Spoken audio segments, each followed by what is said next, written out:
आपने अक्सर देखा होगा कि शादी के समय गोत्र पूछा जाता है, लेकिन ये गोत्र क्या होता है? आज की नई पीढ़ी के मन में ये सवाल उठना जायज है कि आखिर शादी के लिए गोत्र जरूरी क्यों है और ये क्या होता है। नमस्कार, मैं अनामिका मिश्रा और आप देख रहे हैं बजर बट्टू डिवाइन।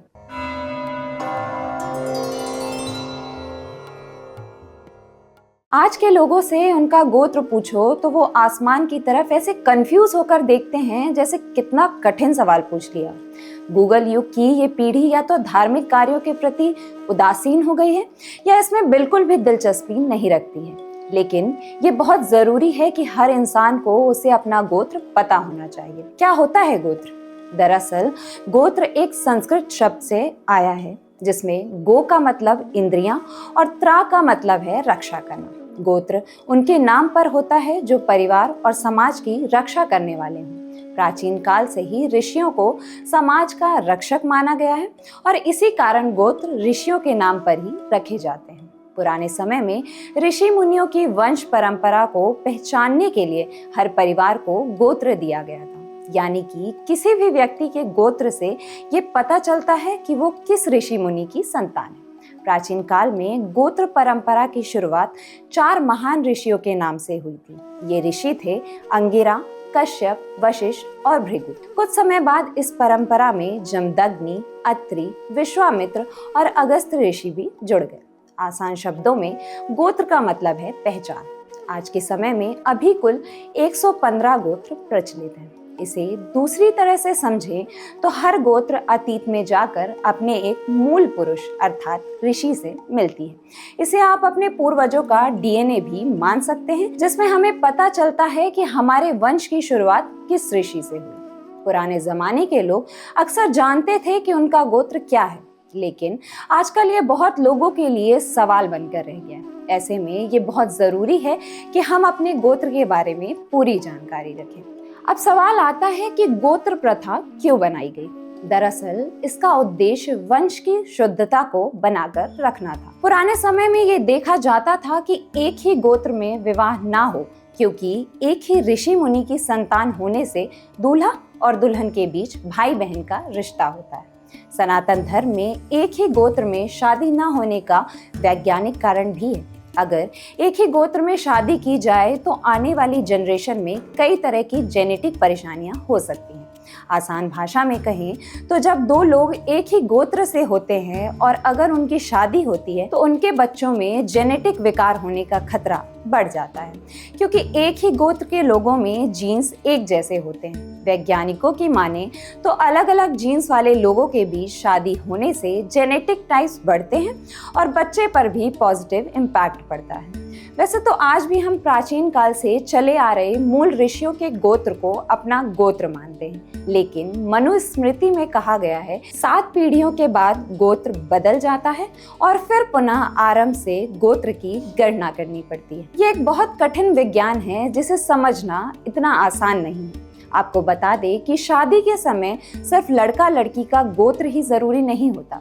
कहते हैं कि शादी के समय 3 गोत्र छोड़कर विवाह करना चाहिए। शादी के दौरान जब लड़के लड़की का गोत्र देखा जाता है तो लड़के और लड़की की माँ का गोत्र, पिता का गोत्र और दोनों की दादी का गोत्र मिलाया जाता है। इन सभी लोगों के गोत्र दोनों ही परिवारों में अलग अलग होने चाहिए। अगर तीनों गोत्र में से एक भी गोत्र मिलता है तो लड़का लड़की को एक भाई बहन के रूप में देखा जाता है। ऐसा इसलिए क्योंकि माँ, पापा या दादी में से जिसका भी गोत्र मिलता है वो दोनों परिवार उसी के वंशज होते हैं। इसलिए लड़का लड़की भी भाई बहन माने जाते हैं और उनकी शादी नहीं हो सकती। अब सबसे बड़ा सवाल ये है कि आप अपना गोत्र कैसे पता कर सकते हैं? किसी भी व्यक्ति का गोत्र उसके पूर्वजों से संबंधित होता है। आपके पूर्वज किस ऋषि से जुड़े हैं उसी वंश परंपरा को देखते हुए आपका गोत्र निकलेगा। ऐसे में आप अपनी वंशावली में अपना गोत्र देख सकते हैं। सबसे आसान तरीका है कि आप अपने घर के बड़ों से अपने गोत्र के बारे में पूछें। इसके बारे में अपने दादा या परदादा या अपने पापा से भी पूछ सकते हैं। कुछ लोग इंटरनेट की मदद से गोत्र ढूंढने की कोशिश करते हैं। कई साइट्स भी इसे बताने का दावा करती हैं, लेकिन ये एकदम सही हो ऐसा नहीं कहा जा सकता। दूसरा कोई आपको आपका गोत्र नहीं बता सकता। अब ऐसी स्थिति में आपको बस इतना करना है कि किसी पंडित को अपनी वंशावली पुस्तिका दिखानी है या आपको अपने किसी बड़े से इस बारे में पूछना है। इसके साथ ही जब किसी को अपना गोत्र पता नहीं होता तो वो अक्सर कश्यप गोत्र का उच्चारण करता है। ऐसा इसलिए क्योंकि महर्षि कश्यप को सभी जीवों और मानव जाति का एक प्रमुख पूर्वज माना जाता है। पौराणिक मान्यताओं के अनुसार महर्षि कश्यप की कई शादियां हुई थी और उनकी पत्नियों अदिति और दिति से कई संतानें उत्पन्न हुई। इसी कारण कश्यप गोत्र बहुत बड़ा और व्यापक हो गया। जब किसी व्यक्ति को अपने वंश के ऋषि की जानकारी नहीं होती तो कश्यप गोत्र एक सामान्य और स्वीकार्य पहचान के रूप में बोला जाता है। सरल शब्दों में कहें तो कश्यप गोत्र इसलिए लिया जाता है क्योंकि ये सबसे पुराना और व्यापक माना गया है।